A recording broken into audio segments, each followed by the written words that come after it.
Bismillahirrahmanirrahim. Alhamdulillahi rabbil alamin wa bihi nasta'in ala umurid dunya waddin. Wassalatu wassalamu ala asyrafil anbiya wal mursalin sayyidina Muhammadin wa ala alihi wa sahbihi ajma'in. Qala al-musannif al-imam hujjatul Islam Abu Hamid al-Ghazali rahimahullah wa nafa'ana bi'ulumihi fid dharain amin. Al-babur rabi' fi wafati Rasulillah sallallahu alaihi wasallam wal khulafa'ir rasyidin min ba'dih. Wafatu Rasulillah sallallahu alaihi wasallam ya'lam anna fi Rasulillah sallallahu alaihi wasallam uswatan hasanah hayya wa mayyita wa fi'lan wa qawla wa jami'u ahwalihi ibratun lin nazirin wa tabsiratun lil mustabsirin.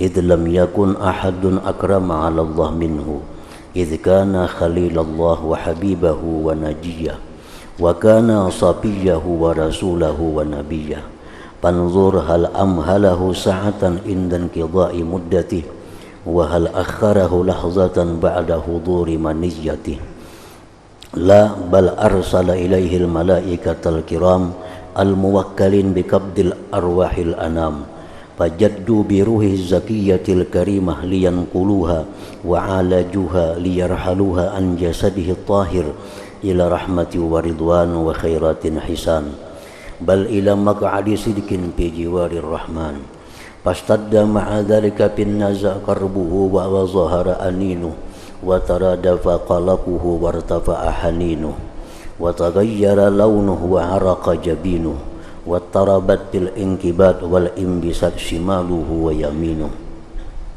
حتى بكى لمصرعه من حضره وانتحب لشدة حاله من شاهد منظره إلى آخره.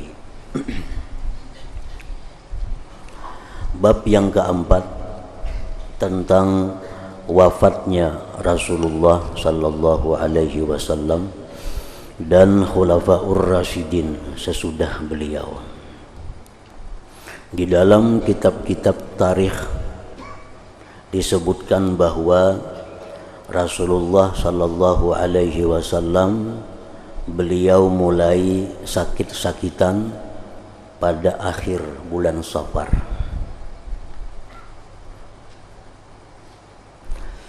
Dan sakit beliau itu selama 13 hari.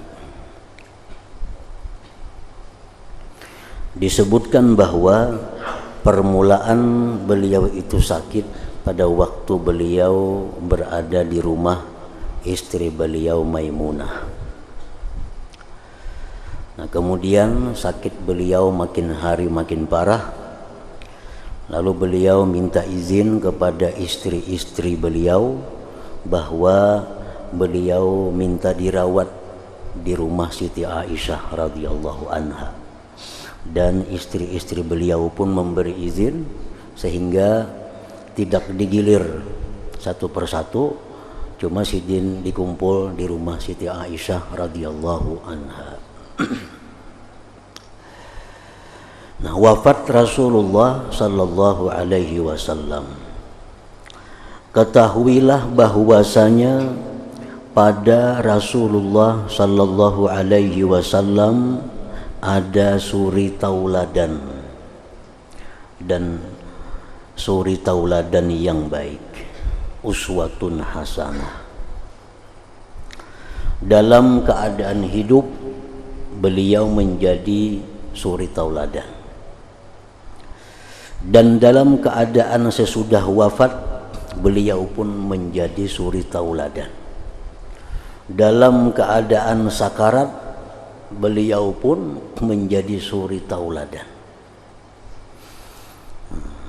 Dalam perbuatan dan perkataan dan semua keadaan-keadaan beliau menjadi ibrah, menjadi pelajaran, menjadi pedoman bagi orang-orang yang memandang dan renungan bagi orang-orang yang merenungkan.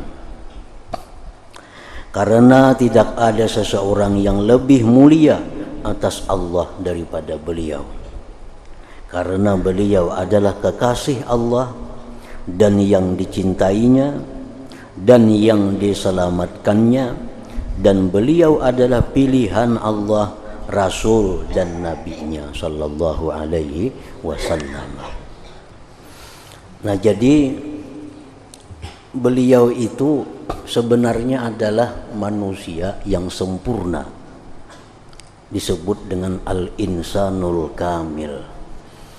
Satu-satunya manusia yang sempurna itu Rasulullah sallallahu alaihi wasallam.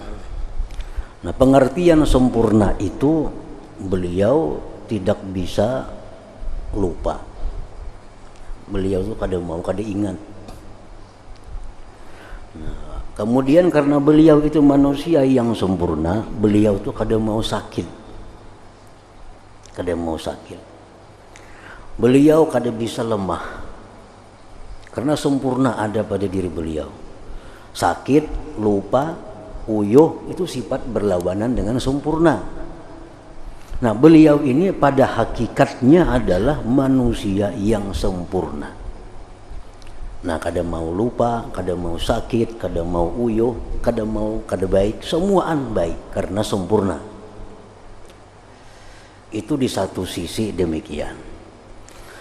Nah, di sisi yang lain Rasulullah sallallahu alaihi wasallam itu uswah. Beliau ikutan. Beliau adalah contoh pedoman bagi umatnya. Nah, dari sisi beliau itu sebagai pedoman, dari sisi beliau sebagai ikutan, di situ beliau bisa lupa, bisa sakit, bisa lapar. Supaya apa? Supaya diikuti oleh umat. Kalau umat ini lapah, kayak apa caranya? Contoh Rasulullah kayak apa sih din lapah? Kalau kita sedang kada ingat, kayak apa caranya? Tiru Rasulullah kayak apa sih din sedang kada ingat? Kalau si din kasakitan, kalau umat ini kasakitan, kayak apa mestinya? Tiru kayak apa kasakitan Rasulullah. Jadi kalau ada sifat-sifat yang bertentangan dengan kesempurnaan beliau, itu hanya sebagai uswah bagi kita, sebagai pelajaran, bukan hakikat dari diri beliau yang sebenarnya itu. Diriwayatkan bahwa beliau pernah sembahyang, ada riwayat mengatakan zuhur, ada mengatakan asar. Beliau sembahyang 2 rakaat. 2 rakaat salam. Nah, habis 2 rakaat salam, beliau pindah ke suatu tempat. Nah, sahabat ini bingung. Apakah sembahyang ini dikasarkah oleh Nabi? Amun dikasar, maka kada musafir di Madinah. Apakah Nabi ini lupa? Apakah ada perubahan wahyu kah? Zuhur jadi 2 aja pulang. Nah, sahabat ini bingung. Lalu ada seorang sahabat yang memberanikan diri bertanya kepada Rasulullah SAW yang disebut dengan Dzul Yadain, ngaran sahabat ini. Nah, ditanya, wahai Rasulullah, pian tadi sembahyang kasarkah atau pian lupakah? Ya Nabi, aku kada mangkasar dan aku kada lupa. Nah, kenapa pian sembahyang 2 rakaat? Mungkin Dzul Yadain ini kayak kenapa pian sembahyang 2 rakaat? Lalu ujar Nabi lawan sahabat yang lain, benaran aku tadi sembahyang 2 rakaat? Bujur ke sahabat yang lain. Nah, lalu Nabi naik lagi ke mihrab. Sidin sambung 2 rakaat. Sidin sambung. Kada bau salian, kada bertakbir lagi, langsung berdiri, langsung baca Fatihah, 2 rakaatnya selesai. Nah, ini satu contoh bahwa pelajaran bagi kita. Nah, kalau kita misalnya sembahyang zuhur, sembahyang asar, sembahyang isya atau maghrib, 2 rakaat salam. Nah, kita ada pedoman dari Nabi. Nabi pernah demikian. Nah kayak apa sih sembahyang itu 2 rakaat, begitu masanya kada lawas dan kata-kata yang diucapkan kada banyak, nah, langsung aja sambung sembahyang kita. Nah, kita misal sembahyang assalamualaikum warahmatullah, assalamualaikum warahmatullah. Apa sadar hanya 2 rakaat nih. Nah, langsung aja berdiri. Langsung berdiri baca Fatihah. Baca Fatihah, tarusakan aja kada apa-apaan. Itu diperhatikan oleh Rasulullah sallallahu alaihi wasallam. Nah, jadi itu contoh. Nah, Rasulullah sallallahu alaihi wasallam dalam perang Uhud, riwayat yang sahih menyebutkan dan mutawatir, ini sampai kepada derajat mutawatir. Dalam perang Uhud itu Rasulullah sallallahu alaihi wasallam terluka karena diserang orang kafir. Bahkan riwayat menyebutkan sampai patah gigi beliau. Padahal mestinya Nabi ini selaku orang yang sempurna itu kada mungkin bisa diserang oleh musuh, kada mungkin sampai luka, kada mungkin sampai patah gigi, karena beliau manusia sempurna. Nah, dari sisi itu memang demikian. Tapi dari sisi beliau itu uswah hasanah, ikutan bagi sahabat, ikutan bagi umat. Beliau mengalami demikian agar apa? Agar sahabat yang diserang oleh musuh, sahabat yang luka, sahabat yang sampai patah gigi, bagaimana keadaannya, bagaimana mengambil sikapnya, tiru Rasulullah. Rasulullah pernah diserang oleh musuh. Sidin pernah terluka, kayak apa Sidin terluka? Sidin pernah patah gigi diserang musuh. Nah, kayak apa kita kalau patah gigi diserang oleh musuh? Semuaan sudah dicontohkan oleh Rasulullah sallallahu alaihi wasallam. Jadi kalau ada keadaan Rasulullah sallallahu alaihi wasallam yang bertentangan dengan sempurna, itu kada ada lain tujuannya hanya uswah untuk ikutan kepada kita. Rasulullah itu sebenarnya kada perlu makan. Kada perlu makan beliau.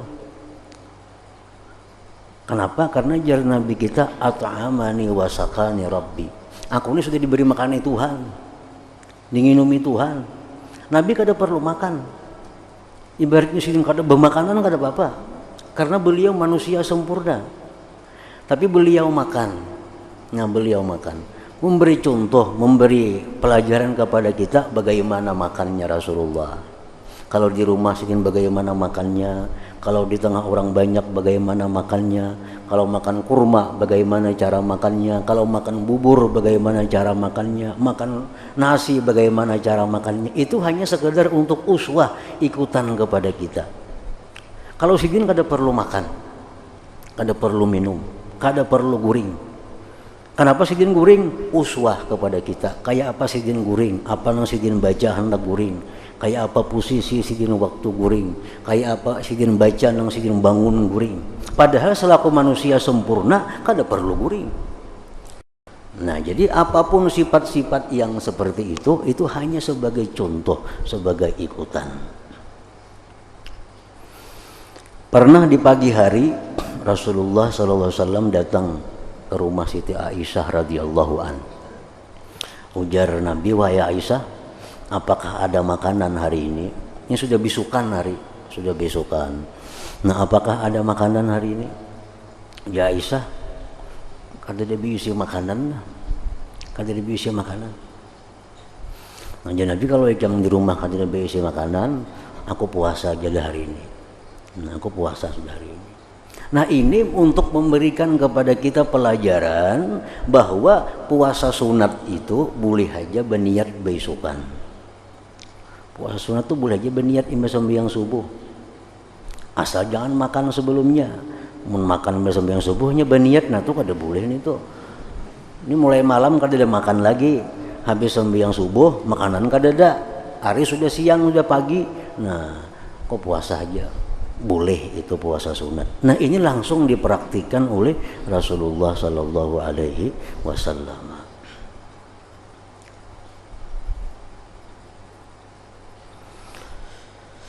Nah, kesempurnaan Rasulullah sallallahu alaihi wasallam bahwa beliau sebagai manusia sempurna itu sebenarnya lebih banyak daripada beliau sebagai contoh, sebagai kesempurnaan.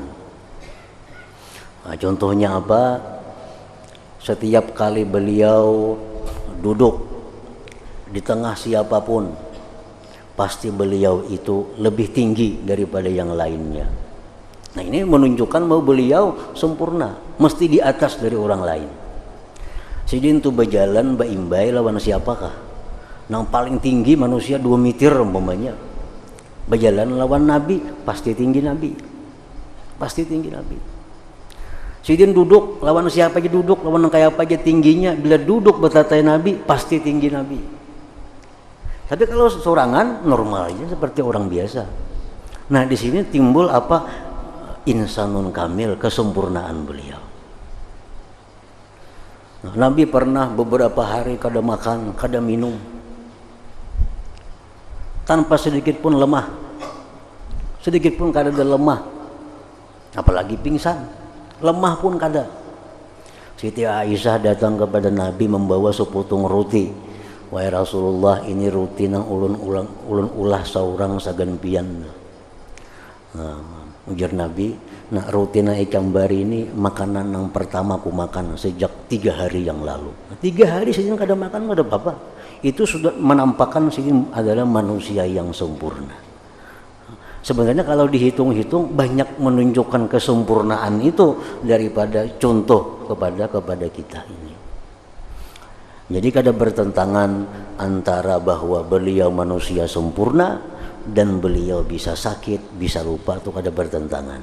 Pada hakikatnya beliau memang manusia sempurna, tapi di sisi beliau sebagai contoh, beliau bisa demikian.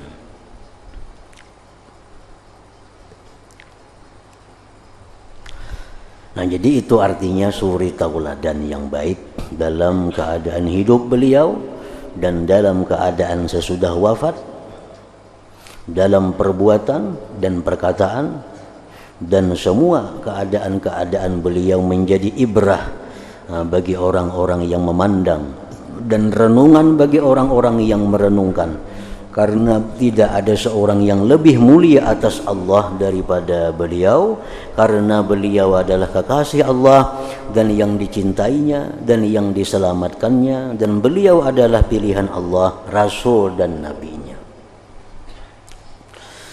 Maka perhatikanlah apakah dia, Allah maksudnya, menangguhkan sesaat ketika habis masanya Rasulullah, dan apakah dia Allah mengundurkannya sekejap setelah hadir kematiannya? Tidak. Allah Subhanahu wa ta'ala pada masa dahulu azali menakdirkan bahwa Rasulullah ini berpindah alam dalam umur 63 tahun sekian. Itu ketentuan Allah. Rasulullah ini pindah alam atau wafat jar kita umur sekian.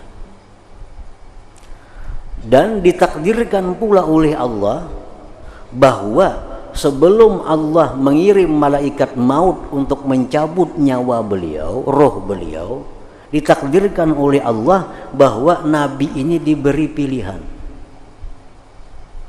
Apakah hendak masih hidup di dunia ini atau hendak pindah ke atas sana? Nah, Allah takdirkan untuk diberi pilihan. Dan ditakdirkan pula oleh Allah bahwa Nabi tidak memilih hidup di dalam dunia. Yang Nabi pilih adalah pindah kepada Malaul A'la atau Ar-Rafiqul A'la, pindah ke atas. Nah, ini semua takdir Allah. Nah, sedetik pun Allah kadang menunda dari takdir itu. Nah, sedikit pun Allah kadang menunda, kadang memperlambat dari takdir yang ditetapkan itu. Walaupun Nabi diberi pilihan, hendak hidup aja kah masih nyaman dibulikakan Israel nih, atau hendak lawan kami kah? diberi pilihan Nabi. Tapi Allah sudah menakdirkan Nabi memilih Allah. Lalu Nabi pilih adalah Allah. Nah, dari takdir itu sedikit pun kada melisit waktunya. Nabi berumur 63 sekian, beliau pindah ke hadirat Allah Subhanahu wa ta'ala. Nah, sehingga artinya Nabi pun kada kawa menunda. Nabi pun kada kawa menunda daripada apa yang ditetapkan Allah itu. Walaupun Nabi diberi pilihan, hendak mati, hendak kada, hendak pindah, hendak wafat, diberi pilihan, Nabi memilih lawan Allah aja biar meninggalkan dunia. Itu ditentukan sudah oleh Allah dahulu kala. Nah, jadi Nabi pun kada bisa menunda, merubah takdir itu. Nah, bahkan dia Allah mengirim kepada beliau para malaikat yang mulia yang diserahi mencabut nyawa manusia, maka mereka bersungguh-sungguh dengan ruhnya yang suci lagi mulia agar mereka memindahkannya dan mereka menanganinya, agar mereka memberangkatkannya dari jasad beliau yang suci kepada rahmat, keridhaan dan kebaikan-kebaikan yang bagus, bahkan ke tempat duduk kebenaran di dekat Tuhan yang Maha Pengasih. Maka bersama yang demikian keraslah dalam nazak kesusahan-kesusahan beliau.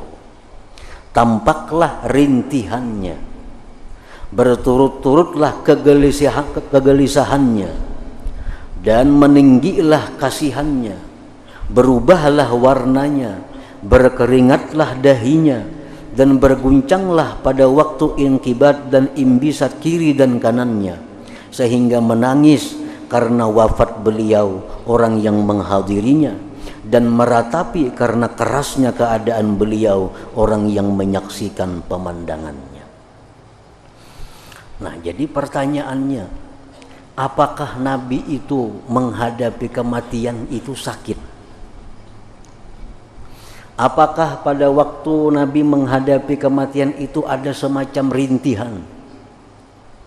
Hadis-hadis yang sahih menyebutkan, Bukhari dan lain-lainnya, bahwa Nabi pada waktu sidin sakit itu beliau pun sakit,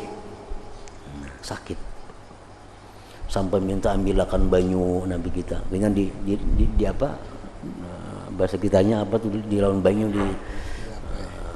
supaya dingin, panas.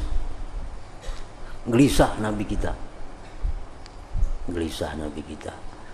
Nah, jadi habis itu Nabi kita berapa kali mengucapkan wa karba, susahnya ajar Nabi.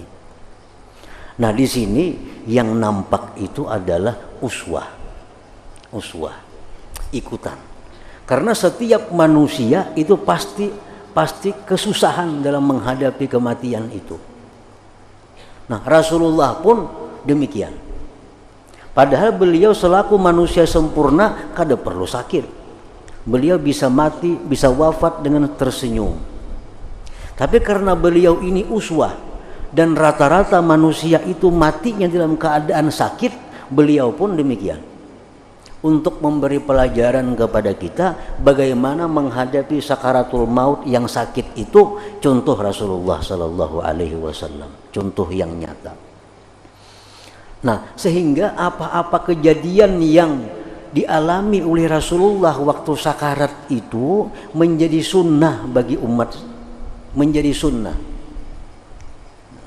Nabi kita waktu sidin sakit itu ke kiri, ke kanan, warna kulit sidin berubah. Lalu jar Nabi, innalil maut sakarat, bahwa mati ini ada sakarat, ada yang sangat sulit. Nah, jadi hingga di situ didingini lawan banyu Nabi kita. Nah, ini jadi sunnah. Orang-orang yang hendak wafat dalam sakarat itu disuruh ambil lap randam ke banyu, dilap awak. Ini mencontoh Nabi. Jadi bapahala jadinya umat nih, karena meniru contoh Nabi. Jakanya Nabi itu meninggal dalam keadaan tersenyum, dalam keadaan nyaman, kada ada sunnahnya.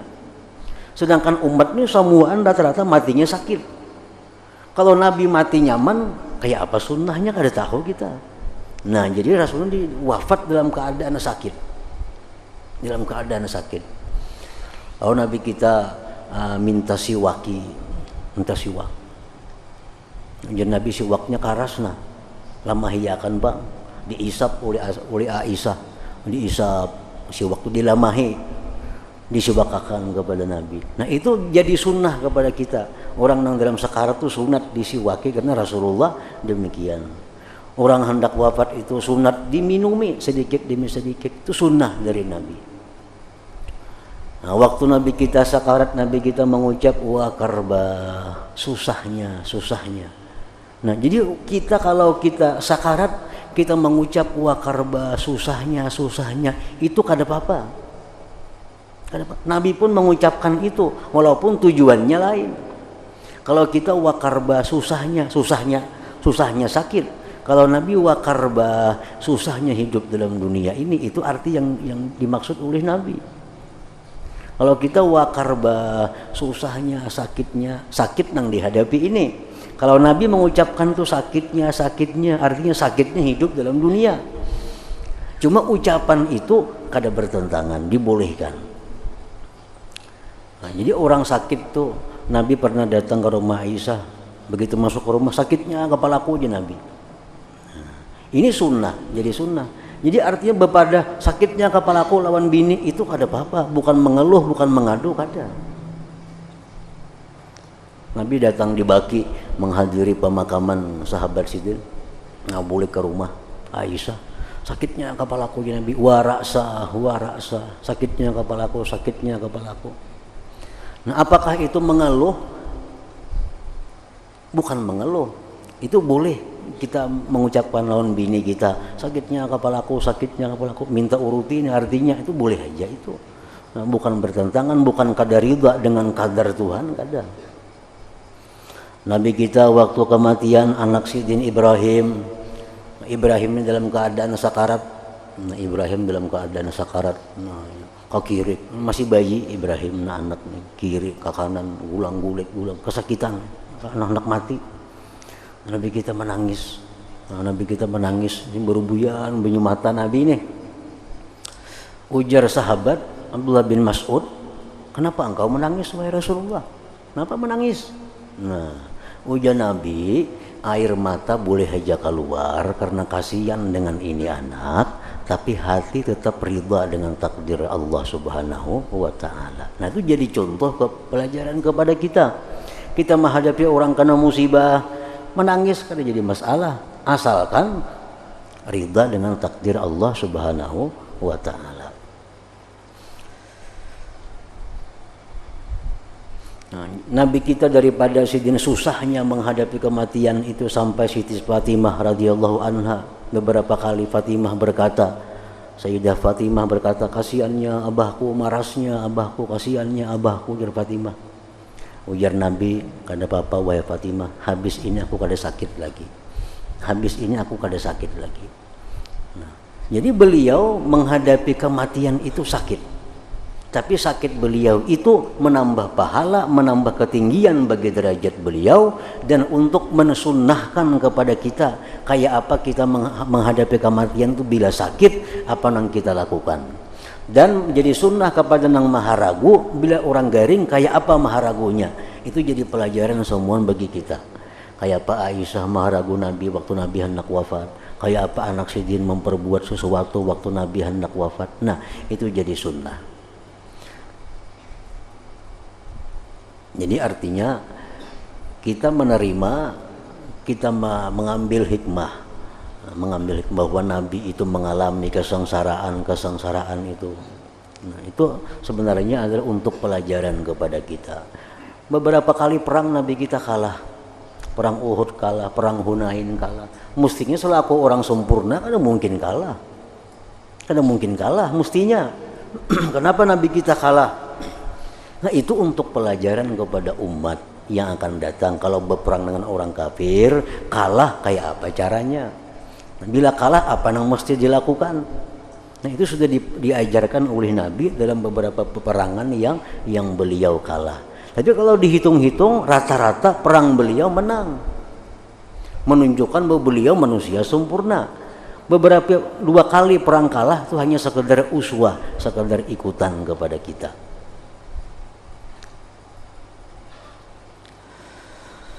Nah, maka apakah kamu melihat bahwa derajat kenabian itu menolak yang ditentukan daripadanya? Dan adakah malaikat pencabut nyawa menjaga pada keluarga dan kerabat?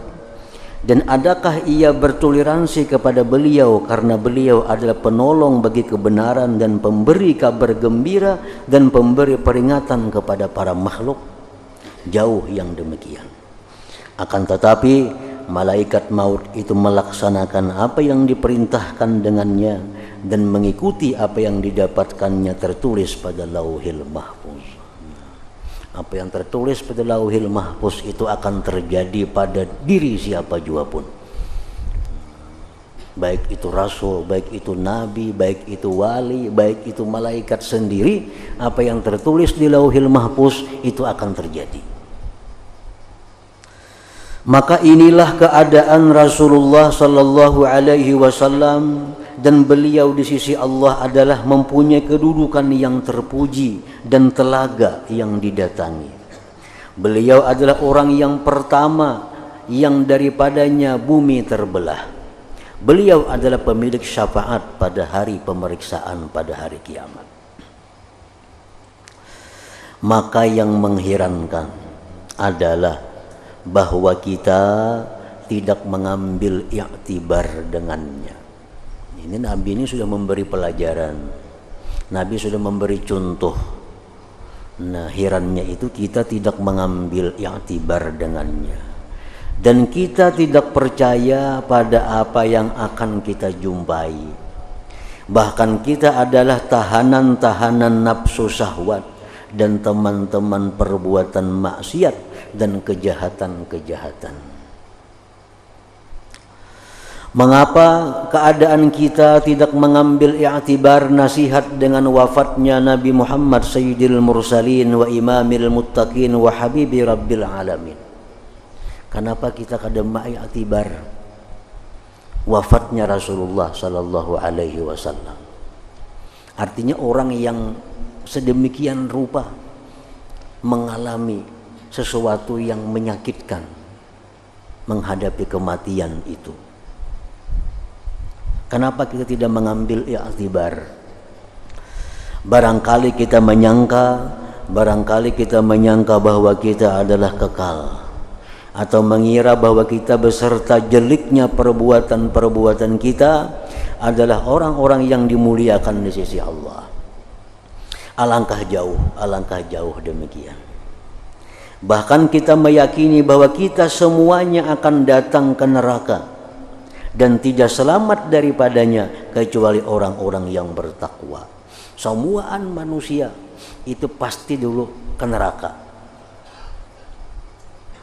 Pasti ke neraka. Dalam Al-Quran menyebutkan demikian. Hanya selamat orang-orang yang takwa.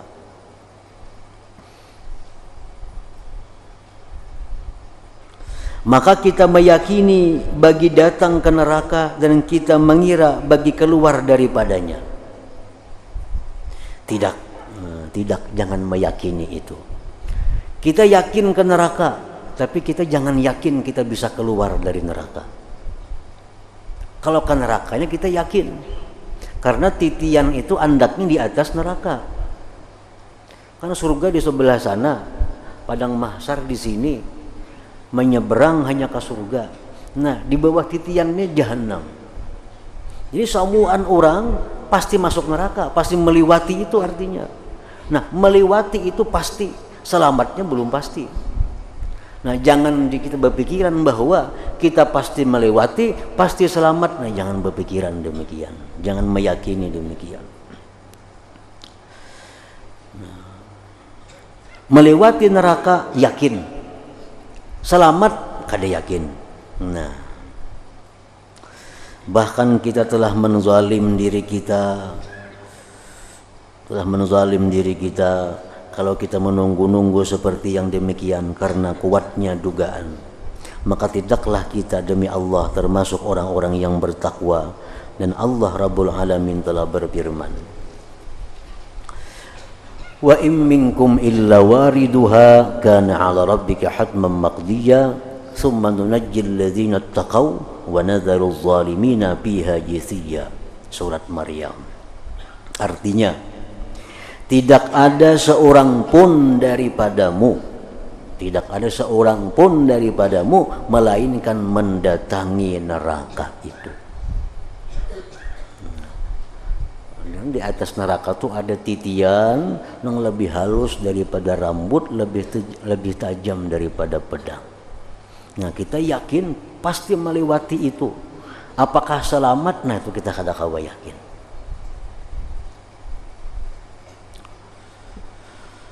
Hal itu bagi Tuhanmu adalah suatu kemestian yang sudah ditetapkan. Itu sudah ketetapan Tuhan.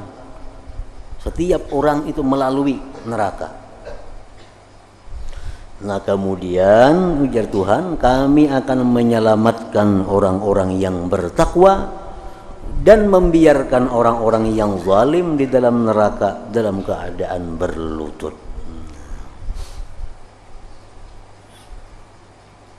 Maka hendaklah setiap hamba memperhatikan kepada dirinya bahwa ia itu apakah lebih dekat kepada orang-orang zalim atau kepada orang-orang yang bertakwa. Tadi kan Allah berfirman, tiap-tiap kalian pasti lewat neraka. Yang takwa selamat, yang zalim gugur. Nah, disuruh kita memperhatikan diri kita kemana kecenderungnya nih, apakah termasuk orang yang zalim atau termasuk orang yang takwa. Kemudian perhatikan kepada dirimu setelah kamu memperhatikan kepada perjalanan hidup orang-orang dahulu yang salih. Maka sungguh mereka beserta apa yang mereka diberi taufik karenanya adalah termasuk orang-orang yang takut. Orang-orang dahulu kita lihat ahli ibadah, ahli takwa, ahli kebaikan, mereka takut menghadapi kematian. Mereka takut menghadapi siratal mustaqim itu. Padahal orangnya ahli kebaikan, ahli takwa, ahli ibadah, mereka takut menghadapi itu. Kemudian perhatikanlah kepada Sayyidil Mursalin Rasulullah sallallahu alaihi wasallam, maka sesungguhnya beliau atas yakin dari urusannya, karena beliau penghulu para nabi dan pemimpin orang-orang yang bertakwa. Dan ambillah i'tibar bagaimana kesusahan-kesusahan beliau ketika berpisah dengan dunia, dan bagaimana urusan beliau bersangatan ketika kembali ke surga al-ma'wa. Rasulullah orang yang sudah diyakini sebagai orang yang selamat. Rasulullah diyakini sebagai orang yang ahli takwa. Nah, orang yang sudah diyakini seperti itu, bagaimana sidin menghadapi kematian? Bagaimana huru haranya beliau menghadapi kematian? Bagaimana gelisahnya beliau menghadapi kematian? Padahal sidin sudah yakin bahwa diri sidin itu ahli kebaikan, ahli takwa, dan ahli surga. Nah, kemudian Ibnu Mas'ud radhiyallahu anhu berkata, فَيَا أَيُّهَا الرَّجُلُ مِنْهُ شَفَاعَةً صَلُّوا عَلَيْهِ وَسَلِّمُوا تَسْلِيمًا اللهم صل وسلم